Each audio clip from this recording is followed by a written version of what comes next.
If you take self-employed people who are earning over 10,000 a year, so it's a serious activity that they're doing, they're comparable to the employees that are being automatically enrolled.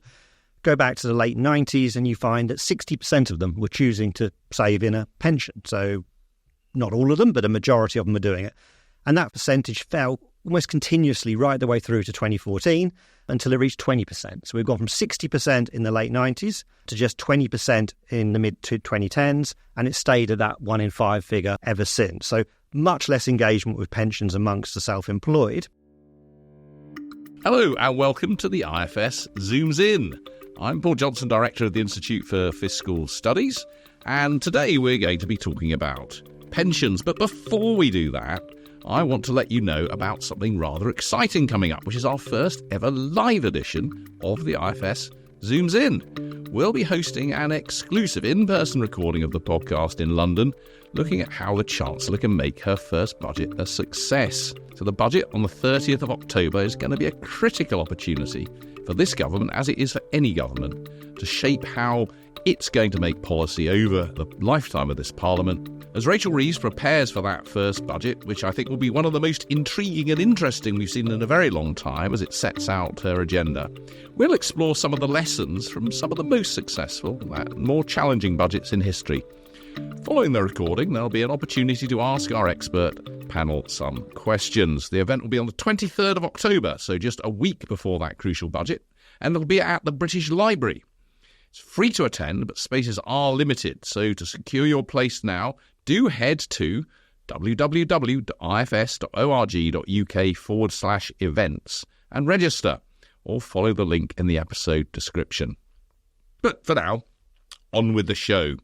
As I said, over the last few weeks, we've been bringing you what we're thinking of as briefing episodes for all of the new ministers. What are the things they need to be thinking about? And last week, we looked at working age welfare. This week, we're going to look at pensions, but not at state pensions, where, frankly, I think we've got a reasonably stable system, give or take the odd issues around indexation, but at the private pension system.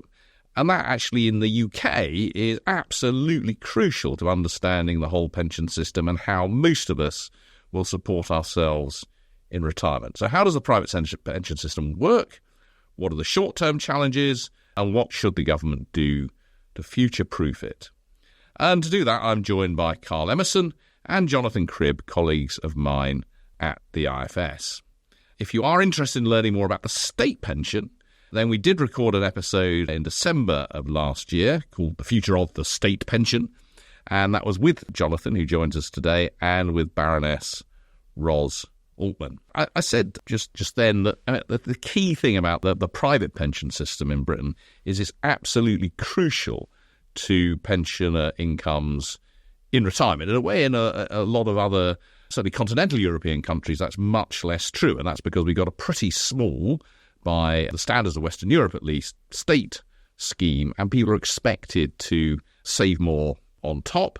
In one sense, it's been pretty successful for the current generation of pensioners. Pensioner incomes, because they're largely topped up to a bigger or lesser extent by some private provision, are pretty healthy now relative to those of the working age population, certainly relative to those of the pensioner population 20, 30 or 40 years ago.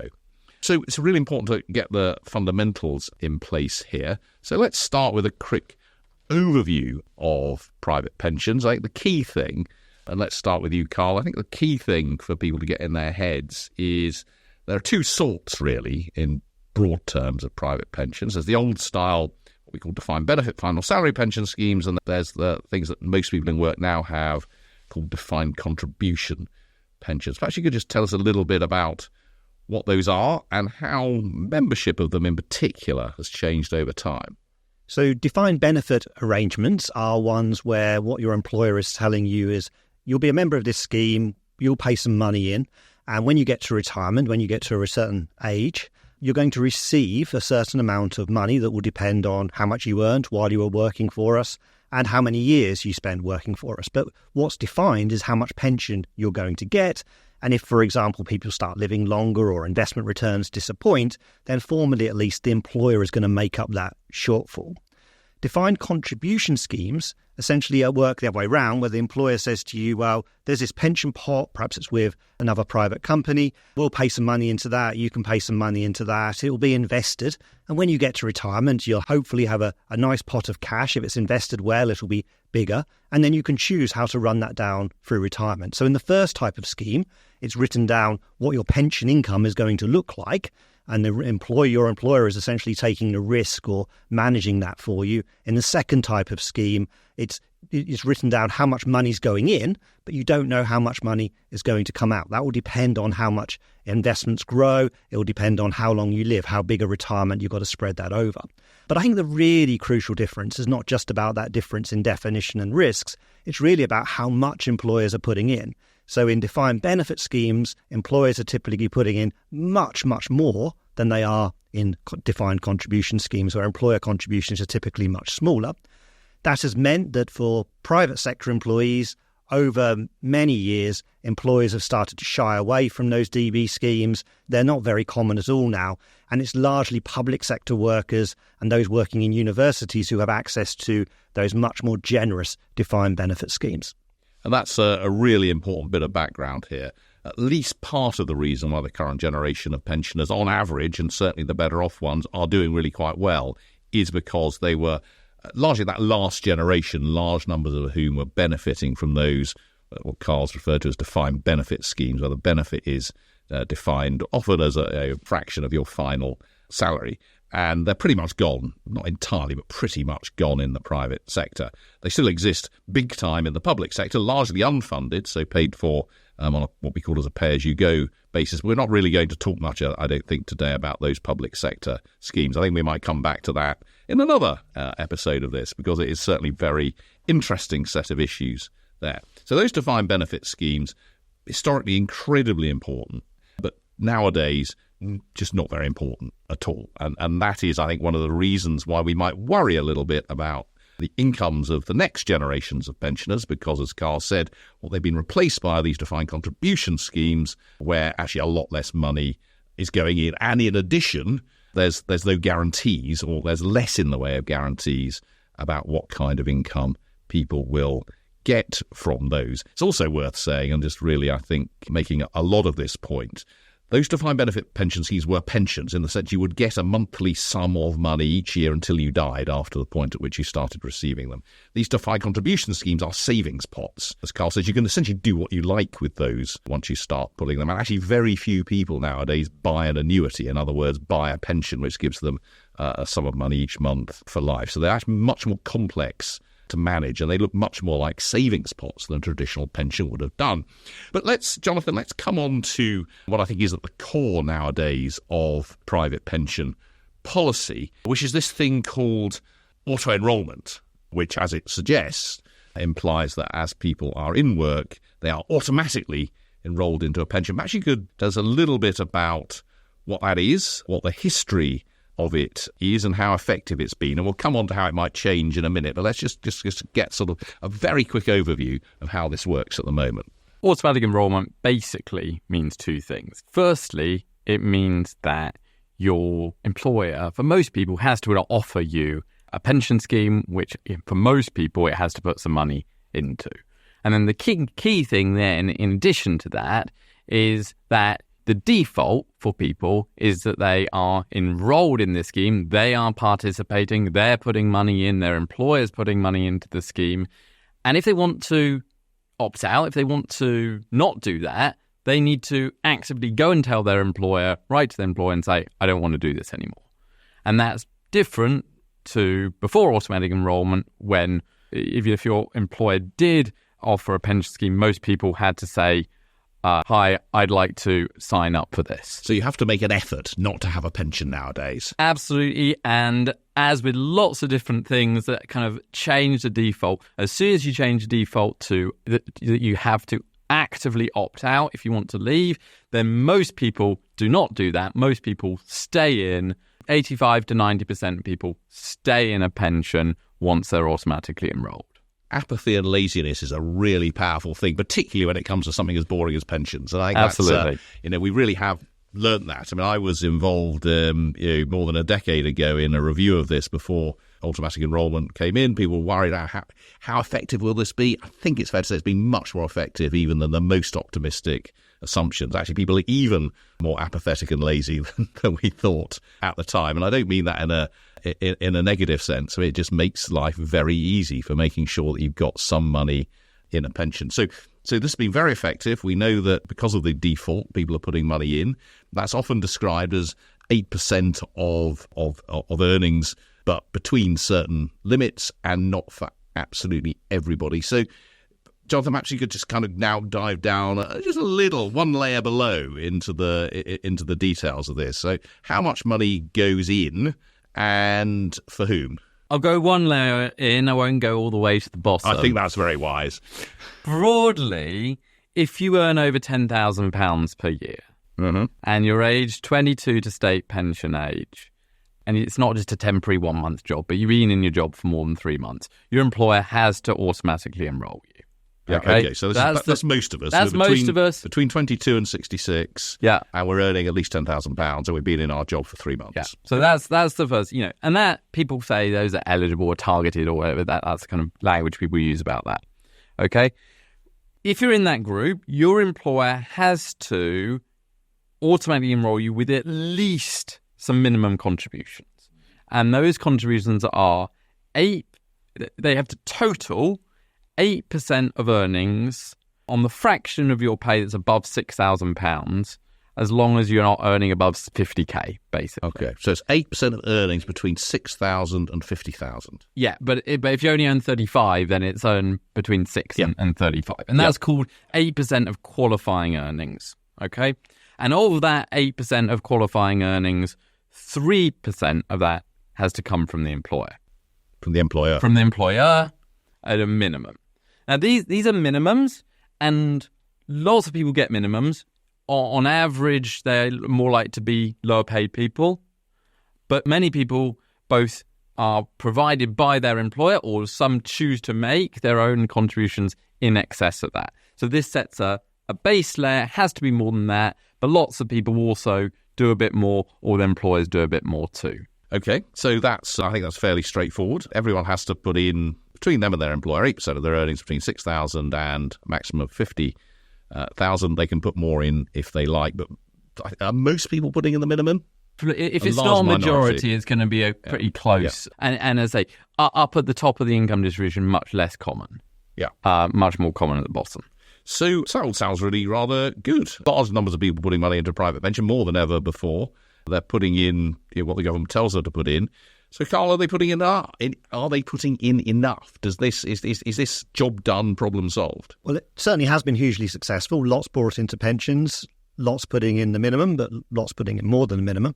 I think the key question is that enough? And it was only ever designed to be sufficient to bring people up to not a fantastic level of retirement income. What we've done is done two exercises. One is to say, well, when this was designed back in the mid-2000s, it was done under a certain set of assumptions around what might happen to earnings, how much investments might grow, how long people might live. And those things have changed. The outlook now looks worse in terms of earnings growth, in terms of investment growth. And people, good news, they're living longer, but that means you've got more years to pay for a retirement over. So we think that even if you were doing these relatively simple calculations and repeating them as of 20 years ago, you'd say actually people need to save a bit more now than they used to.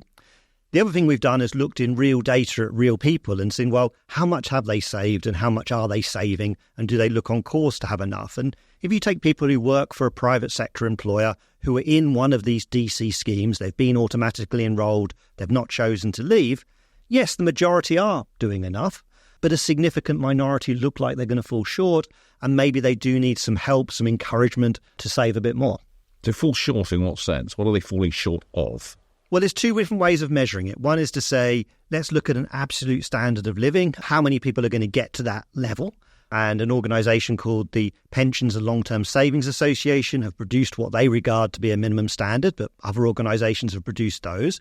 And when you look at that, you find that lower earners really struggle to get there because it's achieving a minimum standard. It's higher earners who find that easier to get to. They don't have to save such a big percentage of their earnings to get there.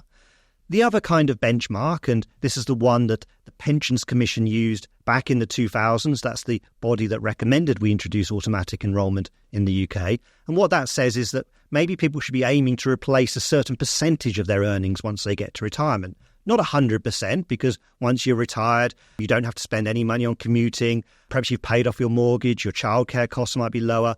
Other things might mean you just don't need quite as much income. But a certain percentage of your income, and they felt that maybe higher earners don't need to replace as big a percent as low earners do. And on that benchmark, it's actually low earners who find it easier to get there. And essentially the reason for that is that the state pension, which loosely speaking is providing about £220 a week at least to most people hitting the state pension age, that's sufficient to replace a lot of their earnings. Whereas for high earners, they'd be much more disappointed with that level of income in retirement. They need to save more to get to a given replacement rate, and they're the ones who are struggling to achieve that. Yeah, I have to say, when I retire, I want to go on holiday, so I probably want more money than I've got at the moment because I can't, don't have enough time to go and spend all my money on holiday. So I probably ought to be saving an enormous amount more than is being... or just don't retire.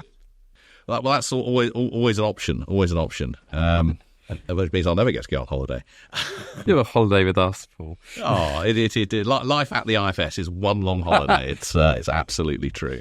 Now, where were we going with that? Now, so I think this is a really interesting thing you've just said, Carl, in a sense, which is that I think it's right that people really ought to be thinking about how does their income after retirement compare to their income before retirement, and the group who are on those circumstances likely to be struggling are actually not the people on the lowest earnings, because once you add in the state pension and a bit of additional savings, if you've had low earnings through your working life, your life in retirement is probably not going to be any worse than your life during working life.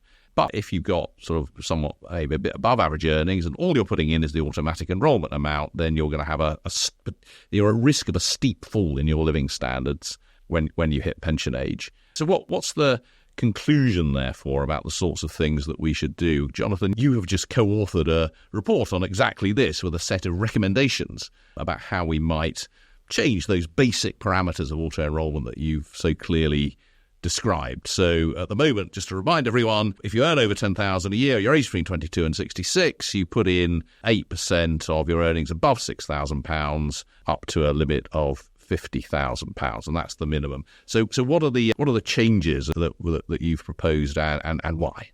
I'm going to actually take that question, kind of the last bit first. Yeah. I think that it's important to think about a couple of principles that we've been thinking about when we've been making some suggested changes to the automatic enrolment system. And a couple of those are, one is automatic enrolment is really powerful. It's really powerful because, as we discussed earlier, once you default people into doing things, it makes it hard. People are less likely to change behaviour away from them. People do it.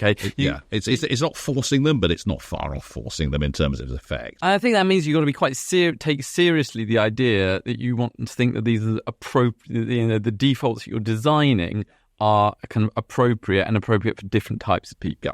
Okay. Second thing is that we take really seriously is the trade-offs that people face about how much do they need to spend in their working life and how much of their resources are they looking to push to retirement when they're not going to be working, but they are going to be getting a state pension.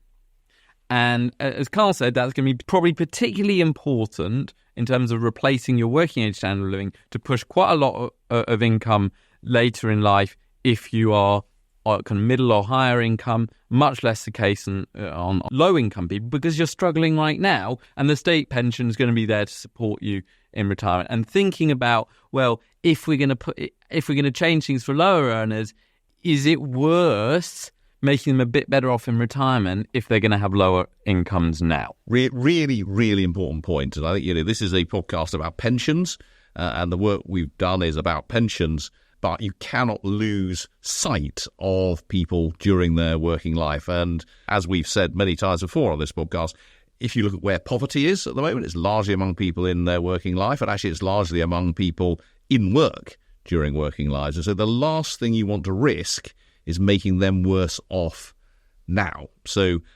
automatically taking more money off them to put into their pensions now probably doesn't look like a great deal because they're already poor. I think probably the second thing you were going to come on to, Jonathan, was actually, and just saying therefore we get it off the employer doesn't necessarily, in fact, doesn't solve that. So a second important principle is that employer contributions in the end come off the employee, don't they? Absolutely. The evidence on here is a little bit murky on exactly how much, if you put employer pension contributions, how much the wages go down. But there's good evidence that, across either pension contributions or other kinds of kind of extra benefits that employers provide or are made to provide to their employees, that a lot of the cost of that is passed through into lower wages. So, while it might be tempting as an easy solution to go, the employers should pay more, we need to remember that really substantial amounts of that is going to pass through to lower wages, which makes it actually quite equivalent to, are you putting up employee wage contributions? Are you putting employer? It doesn't make that much difference economically. So as with everything here, you have to get trade. First of all, you get the trade-offs very careful. I don't want to make poor people worse off now in order to make them better off later, necessarily. And secondly, incidents, what we call in the tax literature, incidents, who in the end actually bears the cost, is also really important. So having cleared that undergrowth, as it were, what did we end up recommending? We got a broad set of recommendations. I'll start with a couple of them that link on the themes that we've been talking about. One is that we think that the strongest case for people making extra contributions to their pension scheme come for average earners and higher than average earners. So, we've talked about potentially increasing the amount you put into your pension for those earning 35k or so and above. And, rather than kind of 8% in total for every pound you earn, putting a kind of 8p in your pension, maybe that going up to something like 12p for people over 35k. Now, why is it that we're kind of suggesting that? Well, one is this point is that higher earners, on average, probably want to transfer a bit more of their wealth, of their kind of lifetime income towards retirement to support themselves then. But secondly, there's a really key point, is that people's earnings change over time. Okay? If you think of young people coming into the workforce, they don't earn very much, but particularly if you're a graduate, you've got a pretty good chance of getting to 40, 50k later in life. And the point is, by putting default contributions higher up on above average earnings, what you help people do is save more at the point of their life that they're earning more, and therefore which is easier to do so. That reflects some previous work that colleagues here have done, which is almost a little bit counterintuitive, particularly to people who think about the importance of putting money in early. Actually, when you look at people's lives, it's when you're 50 that you really need to start wellying money into your pension. Maybe you got rid of the kids, you got rid of the mortgage. If you're still in work, you're probably on the highest salary you're going to have. That's the time to really start saving. Yeah, and indeed we discuss and suggest potentially increasing default savings rate for people above 50 or 55 as well, because of this taking account of when the cost of living changes, as well. As you say, this older part working life, your cost of living sort of should and tend to be lower. Yeah. Can I say a couple more of our recommendations? I think the really big one. So one is to increase the amount for slightly higher earners, Yeah. But another really big one is about what we call the contingency of employer contributions. So let me take a tiny step back here, say what happens now and why we think there's a case of changing it. So just a reminder that if you opt out of automatic enrolment at the moment, you don't only stop making your own contributions, but you lose the employer contribution that they were that they were putting in. So that means that people who opt out of their pension scheme, they do get a slightly higher take-home pay, but they miss this bit of their remuneration. And that is particularly the case for lower earners who are more likely to opt out. The second thing is there's a bunch of people who are not automatically enrolled at all. And we talked about a little bit about that, those earning under £10,000. There's some things about the age groups as well, although we want to kind of expand the the age range at which people get auto-enrolled. But the point is, there's also a set of people who aren't getting an employer pension contribution because they just aren't auto-enrolled. And our kind of suggestion here is to break this link between having to put in your own money into a pension and getting something from your employer. Mm-hmm. We think there's a really strong case. And actually, I think it would be in some sense, a simplified system, to be honest, but that everyone below a very low level of earning, say £4,000 per year, should get at least a 3% employer contribution into their pension from their employer, irrespective of whether they make a contribution themselves. And that would target additional pension saving towards low earners in general. And a key kind of reason this is quite nice is that while there is likely to be some incidence on wages as a whole from saying employers need to make higher employer pension contributions, what I mean incidence, remember that's pushing wages slightly down, it's almost impossible for employers to target those at the low earners who would benefit, because the reason that they're benefiting is because they've opted out from automatic enrolment. So we think this is a way of some of the lower earners getting more of a contribution, more people getting a contribution, and although that might push wages down a little bit, it wouldn't necessarily push it down by a kind of a considerable amount for those kind of low earning people. Now, of course, there is a risk with this policy in the sense that at the moment you're defaulted into a pension, and if you choose to opt out, you'll lose the employer contribution. So there's a reason not to opt out, is because you don't want to lose the employer contribution. But our take on the evidence is actually the reason why automatic enrolment has been so successful at bringing people into pensions is not so much the financial incentive of that employer contribution. We think that largely the effect is all about the change in default, the thing that Paul was talking about earlier, the fact that it's hassle to get out of the pension. We've made it easy for you to be in. So we think the risks in terms of more people choosing to opt out and making their own contribution is actually pretty small. We talked about employees. That's most of us in the workforce, and the role of employers in automatically enrolling people into pension saving. But there's quite a number of people of working age who are not employees. They're self-employed, so they're still earning money. There's something around 4 million. It's about 1 in 7, 1 in 8 of the workforce. So it's a significant group, and for them there is no automatic enrolment. And in fact, we've seen, Carl, this remarkable, I think it's not unreasonable to call it collapse in pension saving among this group over the last 20, 25 years. It has been truly astonishing. If you take self-employed people who are earning over 10,000 a year, so it's a serious activity that they're doing, they're comparable to the employees that are being automatically enrolled. Go back to the late 90s and you find that 60% of them were choosing to save in a pension. So not all of them, but a majority of them are doing it. And that percentage fell almost continuously right the way through to 2014 until it reached 20%. So we've gone from 60% in the late 90s to just 20% in the mid-2010s, and it stayed at that 1 in 5 figure ever since. So much less engagement with pensions amongst the self-employed. That's clearly concerning. It's more concerning now than when the Pensions Commission did their study. Not only is that coverage rate in pensions dropped, there's also more self-employed people now than there used to be.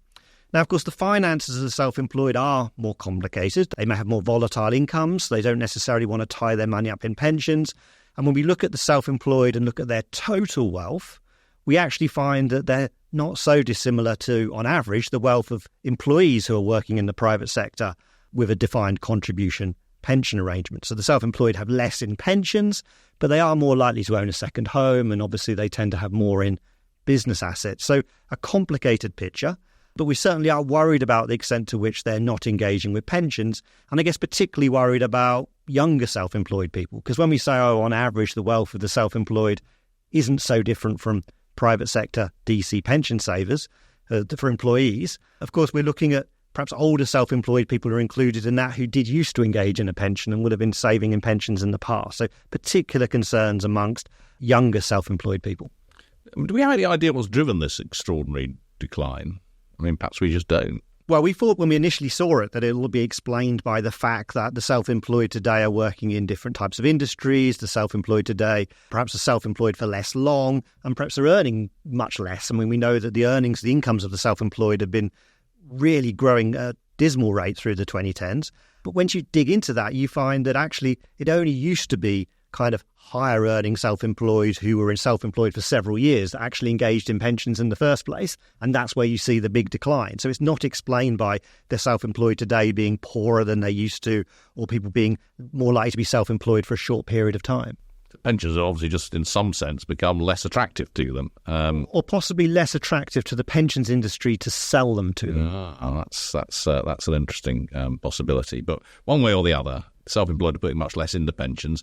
I think you're saying at a macro level, perhaps you need to worry about all of them, because some of them certainly are putting money into other forms of savings. But for younger generations and for some of them, we might be really quite worried about this. So Jonathan, I think you came up with a pretty clever wheeze as to how you might. I mean, obviously it's quite hard to auto-enroll the self-employed through an employer because they have an employer by definition. So how might you think about going about some way of at least making it easier or more straightforward or a little bit more of a default for the self-employed to save in a pension? We've suggested at the moment two options, and one of those is getting quite close to what you have automatic enrolment for employees, and one of them is not quite going that far. And I think it's worth just saying before we go into a little bit more detail on those kind of options, the reason that we haven't gone or put our kind of flag in the ground and said, you should definitely automatically enroll people in some way is just because the story is a bit more nuanced. Self-employed people have much more volatile incomes. They run businesses. They're not employees, and that might mean that locking quite as much wealth away for the retirement might not be quite as appropriate, and obviously as appropriate as for employees. So that's why we've got this kind of range of options. Depending on how much you worry about the kind of undersaving issue, you can go, take what would be my second option. So you go softer or harder? Oh, softer or harder, exactly. So what was our suggestion? Our suggestion is that there is this thing called the self-assessment tax return that self-employed people have to fill out to pay their taxes. And one option is that as people are filling out the self-assessment tax return, that they've entered in their earnings, their costs, and worked out what the profits have been. And after that, they come to a page in which they are asked to make it what's called an active choice about how much are you going to save in a private pension scheme. And if you choose to save in a private pension scheme there, then HMRC would make a very low hassle in actually making that contribution. So you could either give your account number of your private pension and the details, or HMRC would facilitate you setting one up. But the point is, you fill it out in that bit of the form, you choose how much you may contribute, you pay HMRC, and HMRC send that money to go into your pension pot. So it's not really a default, it's just making It's not a default, it's making you it's doing two things. It's making you think about it. Yep. You can't go, I'm just not going to think about it at all. Yep. And once you've had a thought about it, if you do want to put something in, it makes it hassle-free to actually put it in. You don't have to go through the rigmarole of setting one up if you don't have one already. So that's the soft option. You've got a hard man option too. The harder option is basically the same thing. You're going through your self-assessment tax return, but now at this point, instead of you have to make a choice here, you're presented with your profits are this amount. We're going to withhold some money. 5 or 10% of your profits or something. I think you would start low. So say 5% of your profits, and that's going to go in to be put into a nominated or a newly opened pension scheme. And, but you can opt out. You can click here and you can choose not to do that. But the default there would be, it's added to the amount that you owe HMRC, and then HMRC pass it on to the pension provider. So these will be, it feels like relatively straightforward ways, one softer, one harder, of at least testing the water to see what effect this has on pension saving among the self-employed. We think that Carl, that in a sort of practical sense, this would be relatively straightforward to do, that HMRC could manage this. I think they could manage it. I'm sure that they would need some time. There'd be a lot of details to work through. I'm sure that, As ever, you want to try and keep the tax return as simple as possible, and this would be adding to a bit of complexity to that. There would be the wrinkle that it's just something that's really very complicated already. There is the wrinkle that HMRC would be needing to choose a private pension provider for you if you weren't giving them your one. Well, there is this thing called Nest, isn't there? There is something called Nest, and indeed, a few years ago, under the last Labour government, something called child trust funds were set up, where the government gave a voucher to every newborn. As a parent, you had a year to open up a child trust fund with that voucher, and the government at the time had to decide, well, what do we do about those parents that lose the voucher or don't use it? We don't want those children to lose out. So in that world, after a year, HMRC chose a provider for your child, and you've still got a child trust fund. Importantly, there is precedent here. So there's a precedent for... So I would imagine HMRC wanting to run some kind of beauty contest for private companies to bid, and it might choose 3 or 4 or 5 different companies that would be preferred providers, and then for each self-employed person, it would pick one of those providers for them. And that would be the kind of way you'd imagine the market working. Well, we probably ought to start to draw this to a close. I mean, there's one other thing I wanted to ask. When I did this review, I did this for the Pensions Minister all the way back in 2010, 2011, when the new coalition government came in. They'd inherited this policy of automatic enrolment. They wanted to review whether it was a good idea. And one of the things that lots of people were worried about was, could the private sector provide these pensions to lots of people who might be putting very small amounts of money in? I mean, if you're putting 8% of your earnings over £6,000, you're only earning £12,000. That's a very small amount of money each year. And a lot of the pensions industry were saying, well, blimey, this is going to be really difficult. We'll have to have very high charges and so on. Is it fair to say that actually that all went fine? Well, it's worked. Automatic enrolment has succeeded in the sense that lots of people have been brought into pensions. I think there is something about the way the system's designed in that your employer is enrolling you into a scheme. So an employer is likely to pick one pension provider and enroll all of their employees into that arrangement. So that's quite low cost for the employer, because if you're an employer with, say, 20 employees, you're just making a payment to one pension company for each of those 20 employees. But if you look at it from the individual's point of view, or indeed the financial sector's point of view, if those employees start to move from one employer to another, different employers will have made different choices about which pension provider.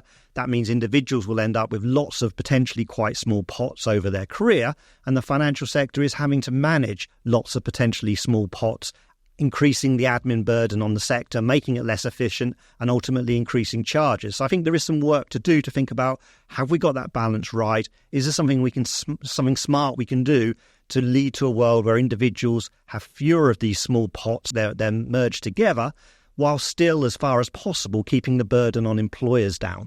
Well, that's a challenge probably for another day, but it's very striking. We've run out of time on looking at one part of the pension system, and that's no criticism of us, because the pension system is a huge and complex beast. And what I mean by one part of one part, so we've only been looking at the private pensions, and obviously state pensions at well over 100 billion a year are still very, very big business. We've only looked at the private sector, and we've only looked at the defined contribution part of that, and we've only looked at the automatic enrolment part of that, and we've really focused on the amount that people put in. And we could have talked about everything from investment strategy within that defined contribution bit of the private sector. We could have talked about the defined benefit sector. We could have talked about occupational pensions in the public sector. And of course, we could have talked about state pensions. So one bit of the pension system has kept us entertained. And I hope it's kept you entertained for the last 40 minutes or so. Really interesting work that Jonathan and Carl and colleagues have been doing here over the last many months on these issues, with some fairly clear and I think really interesting recommendations for this new government and the ministers in this government. We'll be going on to as we've said, we've done some more work in the past on the state system. We're going to be doing some more work in the next few months on elements of benefits to pensioners that aren't just the state pension. And we'll also be looking next year, particularly at this issue of decumulation. And one of my bugbears in all of this is that I'm not really convinced that a defined contribution pension is really a pension at all, because it's, I said right at the beginning, a savings pot. So what do people do with those savings pots when they hit retirement? How might we design a system which works better than the one we have at the moment? That's for future work and for future IFS Zooms Ins. As ever, to see more of our work, please do visit www.ifs.org.uk. And to further support us, please do consider becoming a member for as little as £10 a month. You can find out more in the episode description. We will see you next time.